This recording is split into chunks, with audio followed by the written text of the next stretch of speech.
It was the kind of early spring afternoon that smelled like grass, sweat, and nostalgia.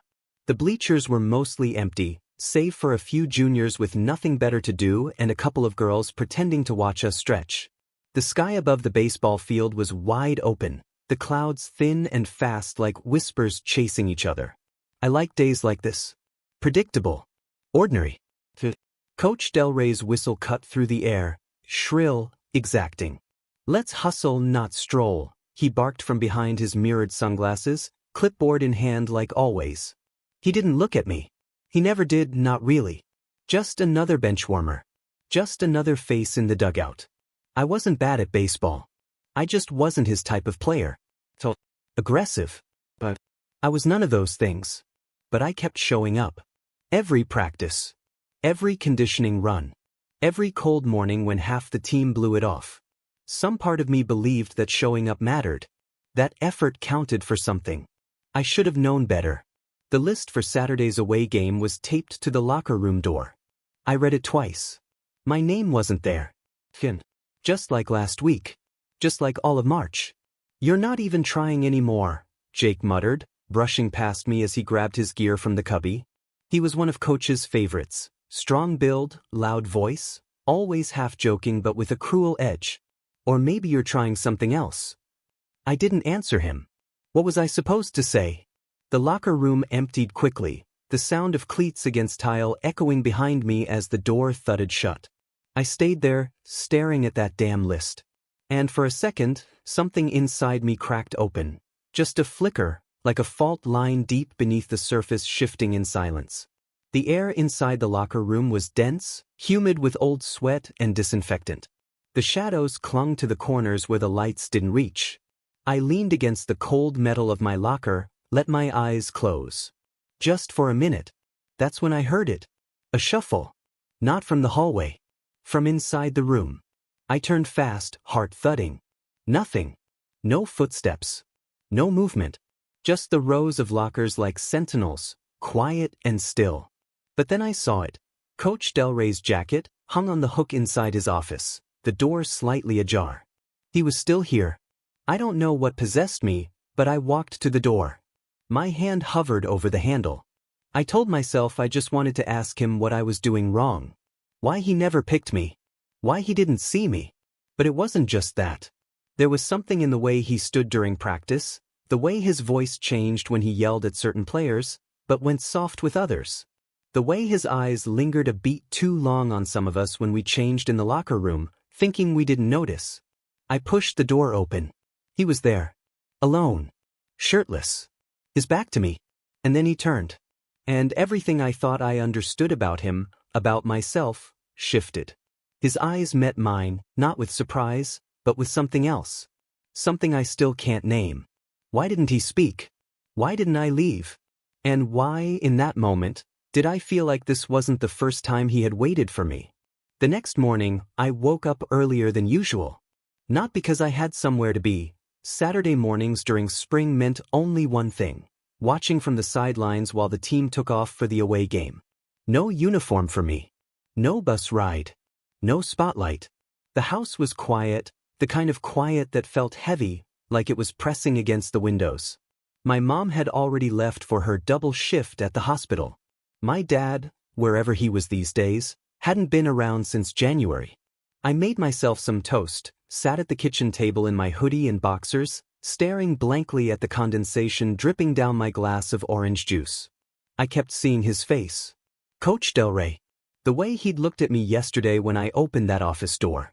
Not startled. Not angry. Just alert. Aware. Like he'd been expecting me. I tried to shake it off. Told myself I imagined it. Maybe he was just caught off guard. Maybe I should have said something instead of freezing up like an idiot. But even now, thinking about it, something tightened in my stomach. I checked my phone. Nothing from Jake. Not that I expected him to text me. The guy only talked to me when he had something cruel or coded to say. The rest of the team would already be loading the bus, joking around, jostling each other with cleats and gear bags. I imagined Coach checking his clipboard, giving that half smirk to the kids he liked. I wasn't one of them. But then again, something had shifted. I got dressed and threw on a pair of faded jeans and a team hoodie, maybe just to feel like I still belonged.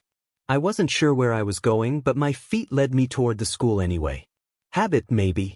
Or maybe it was curiosity. Or something darker. I didn't ask myself too many questions. I just went. The campus was empty, like it always was on game days.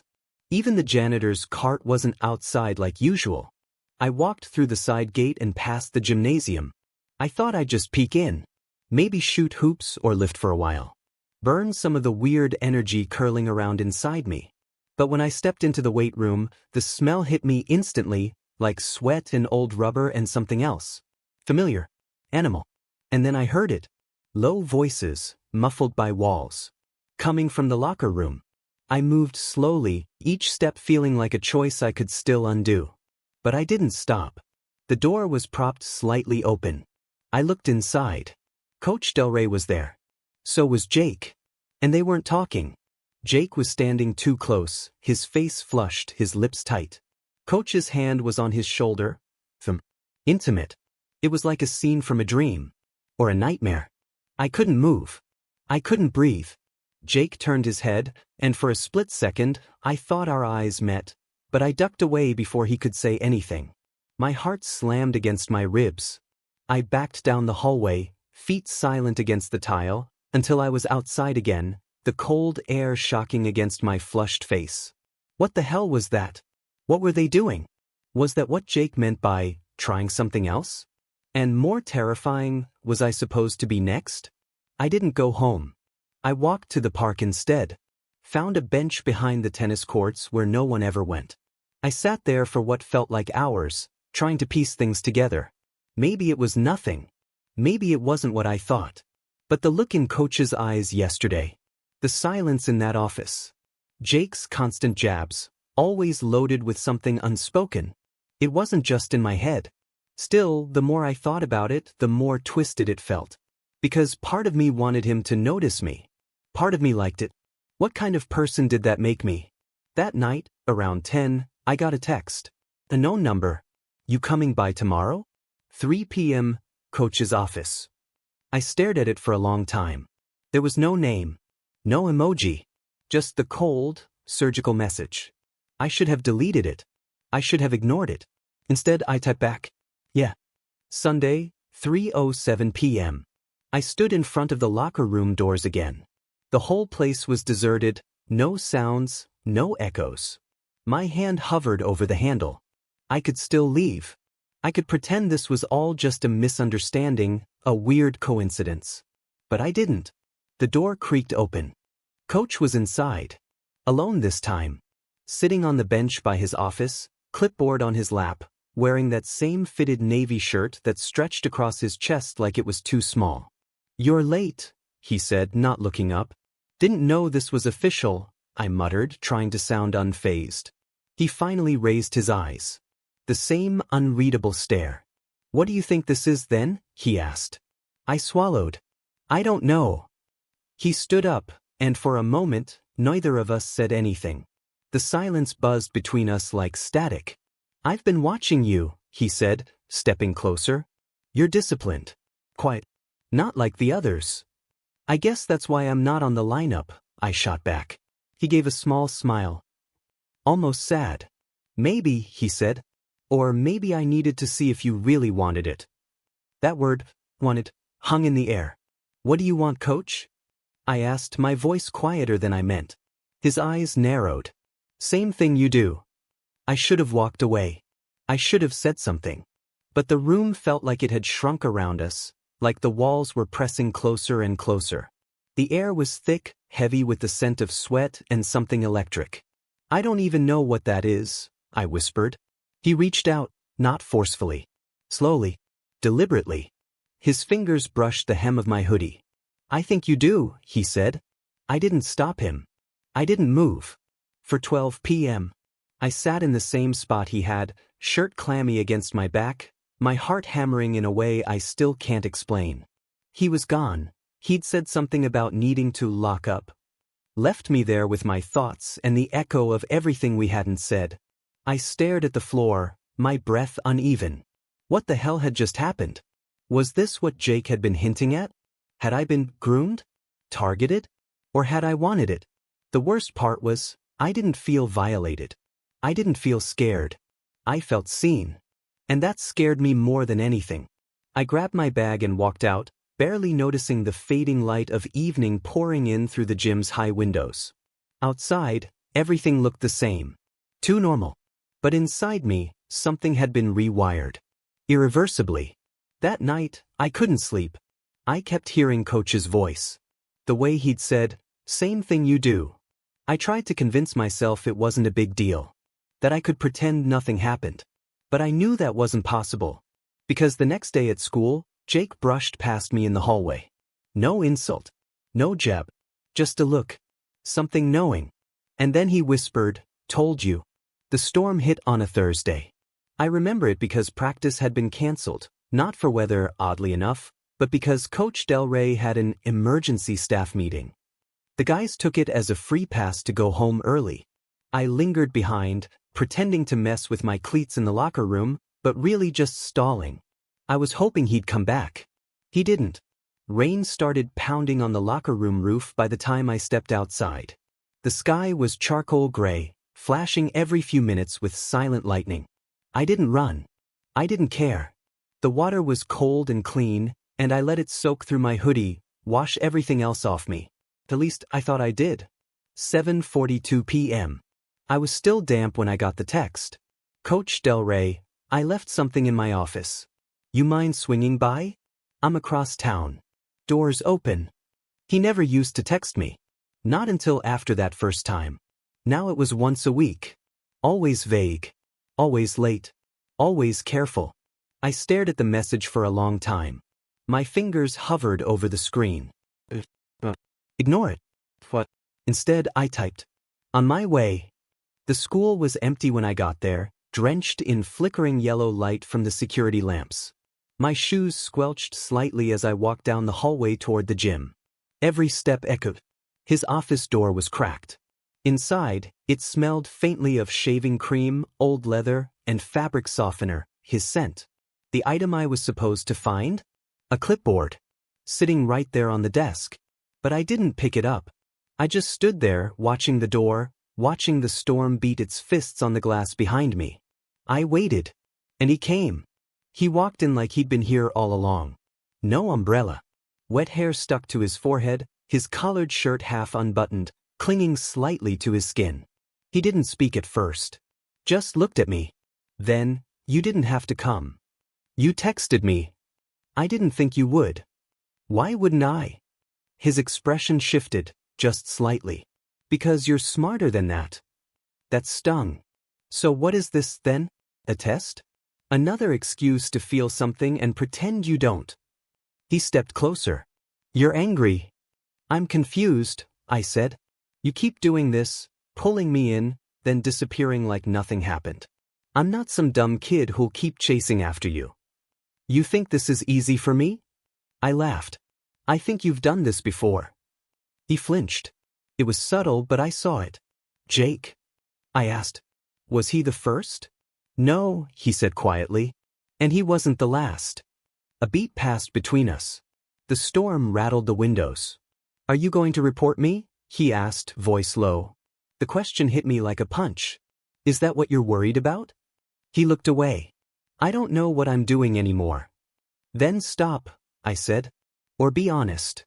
Pick one." That did it. He crossed the room, slow but deliberate.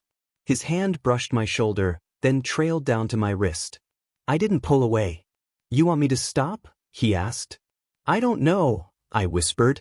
His hand moved to my waist. My breath caught. "I think you do." We didn't kiss. That was the weirdest part. There was no romance in it. Just tension, built over weeks, months, finally unraveling. His fingers were rough, calloused from years of gripping bats and shouting plays. His breath was warm, his body firm and familiar. I felt everything and nothing all at once. And when it was over, I didn't feel relief. I felt hollow. He sat down on the bench, elbows on his knees. He didn't say a word. Just stared at the floor like it had answers he didn't. I got dressed in silence, the fluorescent light buzzing overhead like a warning. I should go, I said finally. He nodded, still not looking at me. I turned to leave. My hand hit the doorknob. Then he said it. I wish I met you when I was younger. I paused. You mean before you were, what? Married? Coaching kids. I mean before I learned how to hate myself. His voice cracked just slightly. I looked back at him. He looked broken. For a moment, I wanted to crawl back into that silence. To sit with him. To tell him it would be okay. But I knew better. I opened the door. 9:03 p.m. The rain had stopped. My phone buzzed again. This time, it wasn't from him. Jake, you too, huh? Just 3 words. I stared at the screen, my pulse thudding like a drum. How did he know? Did Coach tell him? Or had Jake been watching? Was this a game to them? A ritual? Suddenly, I couldn't breathe. I walked the long way home. Through the park, past the empty tennis courts, the dead playground swings still creaking in the wind. Every footstep felt like a question. Had I wanted this? Or had I been pulled in so slowly, so subtly, that I didn't notice until it was too late? Coach saw something in me. I know that much is true. But what he did with that, what I let happen with that, was something else entirely. And Jake, what was he now? An accomplice? A victim? A mirror? I didn't have the answers. But one thing was clear. Nothing was ever going to be the same again. Monday came like a bruise you forgot you had, dull, tender, but always there. The kind of day where the air feels thick with things unsaid. I walked into the locker room before school, not because I needed to be there, but because I wanted to see if he would look at me differently. Coach was at his desk, tapping away at his laptop. Clipboard beside him. Shirt crisp. Beard trimmed. Professional. Detached. Like nothing had ever happened. Jake was already changing, shirtless, cracking jokes with 2 guys from varsity as if his text from 3 nights ago never existed. He didn't look at me. Not even once. The silence said more than anything. I sat on the bench across from him, pretending to scroll through my phone. I could feel Coach's eyes flick toward me, once, then again, but he didn't say anything. The locker room smelled the same. Sweat, soap, something faintly metallic. The same as it always had been. But it all felt different now. Warped. Bus leaves at 4. Don't be late, Coach called out to the room. Jake smirked. Guess that means you're benched again, he muttered just loud enough for me to hear. My stomach twisted. I stood, walked past Coach's office, and slipped inside before I could talk myself out of it. He looked up, startled, not surprised, just cautious. Something you need? He asked. I shut the door behind me. You told him. His face was unreadable. Told who? Jake. I haven't spoken to him. Bullshit. He sighed and leaned back in his chair, lacing his fingers over his stomach. Jake's not stupid. He's been where you are. I flinched. I'm not somewhere, I snapped. I'm not a phase or a passing moment or your latest experiment. You think that's what this is? I think I don't know what this is, I said, my voice tightening. And I don't think you do either. We stared at each other for a beat too long. Then, quietly, do you regret it? The question hung between us like smoke. I didn't answer right away. I watched the lines on his face, the way he tried not to shift in his chair, the slight tension in his jaw. I realized in that moment that he was scared, maybe more than I was. No, I said finally. But I hate that I don't. His face dropped slightly. Just for a second. Then it was back, composed, disciplined. He nodded once. You should go. Class starts in 10.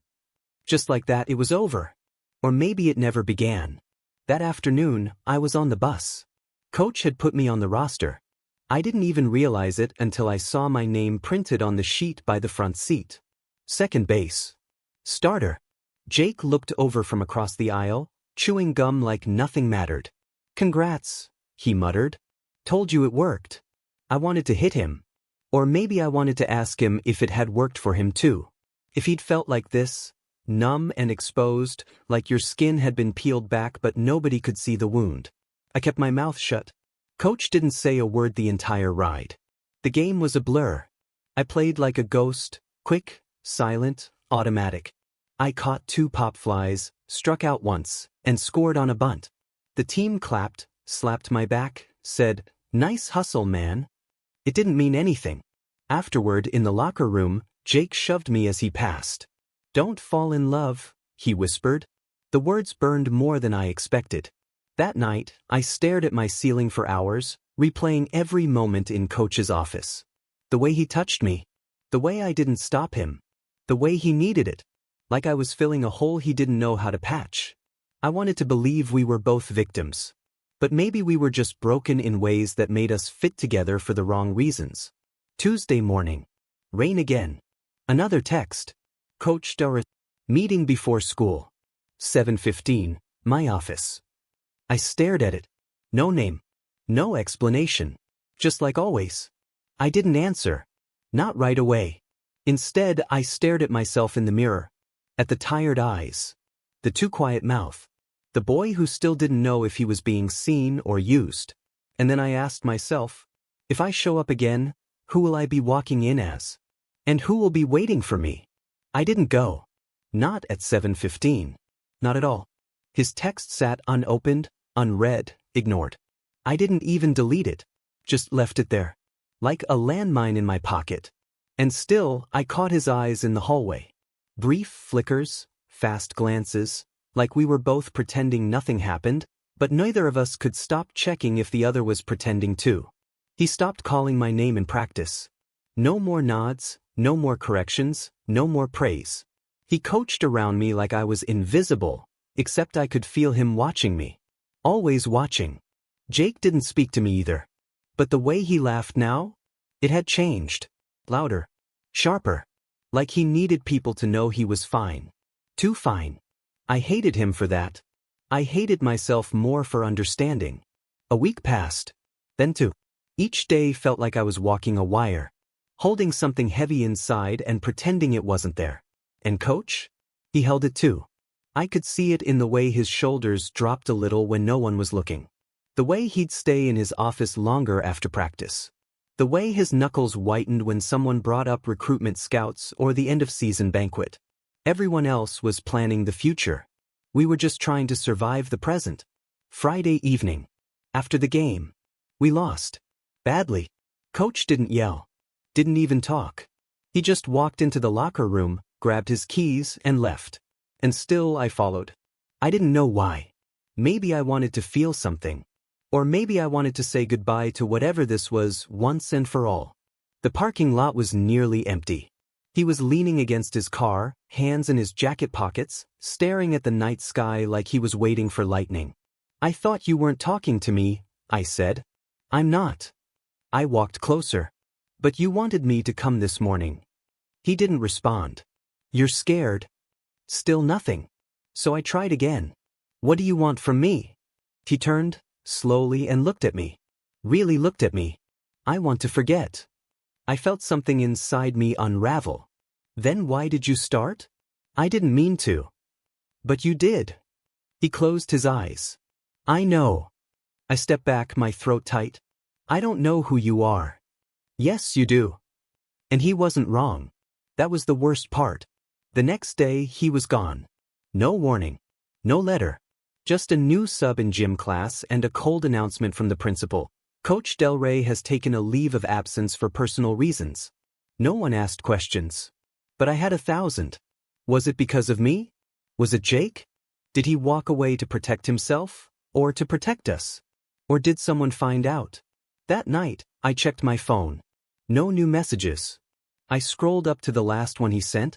Meeting before school. 7:15, my office. I tapped on it.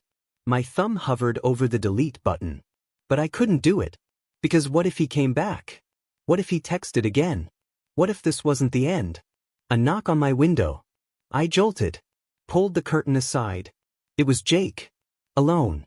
Hood up. Eyes dark. I opened it slowly. He didn't say anything. Just stared at me for a long time. Then finally, he's not the only one who left something behind. My chest tightened. "What do you mean?" Jake looked down, then back at me, something flickering behind his eyes. Guilt. Sadness. Or maybe something else entirely. "I think we need to talk," he said. "People always say spring smells like possibility. To me, it smelled like damp dirt, rusted chain link, and the chemical sweetness of freshly chalked baselines. Baseball season at East Ridge High was less about sport and more like a religion, an unspoken rhythm that set the tone for everything. I didn't worship the game. I didn't even really like it. But I needed it. I needed a way to stay close to Coach Del Rey. Every afternoon, I showed up early. Changed before anyone else. Stayed later. Picked up stray balls even when no one asked. Most of the time, he didn't even acknowledge it. He'd just scribble notes on his clipboard with that familiar furrowed brow, whistle slung loosely around his neck. He was older, not by a lot, but enough. Ex-college athlete turned small-town coach. Hands always rough. Voice like gravel dipped in honey. The kind of man who didn't have to shout to get silence. I didn't know when it started, really, the way I watched him more than the other guys did. How my stomach tightened when he touched someone's shoulder to correct their stance. How I lingered on the edge of the dugout, hoping his eyes would flick to me. They rarely did. Not until that one afternoon. The day the roster was posted. I stood in the hallway staring at the names taped to the bulletin board. Varsity in bold. My name? Nowhere. Second year in a row. My jaw clenched. My eyes burned. I didn't even hear him walk up behind me. "Didn't make it again," I muttered, pretending I wasn't crushed. Coach Del Rey didn't respond right away. I could feel the weight of his gaze, though, slow, deliberate. "Not yet," he said finally. "What's that supposed to mean?" He leaned closer. His breath warm at my ear. "Means you've got potential. But you hide it." I turned. "Maybe you just don't see it." He smiled, thin, unreadable. "Oh, I see plenty." That was the first time something shifted. Though, that moment, it was nothing. And it was everything. Later that week, I found myself alone in the locker room. Everyone else had cleared out. I was still in uniform, the silence settling over me like dust. Then I heard the door click open. He didn't speak. Just walked past, into his office. But the door didn't close all the way. And before I could stop myself, I was moving, heart pounding, hands shaking with something I didn't understand. They say intuition is the quietest voice we have, the one we ignore the most. Mine whispered, "Turn around." But I didn't. I stepped closer. Through the gap I could see him. Shirt off. Towel around his neck. Muscles taut. Tattoos I'd never seen under his sleeves. Then he looked up. Right at me. No shock. No shame. Just a quiet, loaded stare. And then, he smiled. That's when everything started. Or maybe that's when it started to end. Because you can only flirt with fire so many times before it burns back. And I think we both knew. The flame had already caught. They say nothing ever really happens in a small town, until it does. Until it happens to you. That morning started like any other in late April. The sun barely showed through a thick stretch of low gray clouds. My window was cracked open just enough to let in the scent of rain on concrete, and somewhere, a lawnmower buzzed in the distance like white noise under my thoughts. I brushed my teeth, watching my reflection like I was trying to recognize something in it. Something new. Or something I wasn't supposed to see yet. There was a hollow kind of calm to everything. The bathroom light flickering once, the creak of the hallway floorboard as I slipped past my sister's closed door, and the soft thud of my cleats hitting the bottom step. I didn't say goodbye to my mom. She wouldn't have heard me anyway. She hadn't gotten out of bed since Wednesday. Her boyfriend was gone again.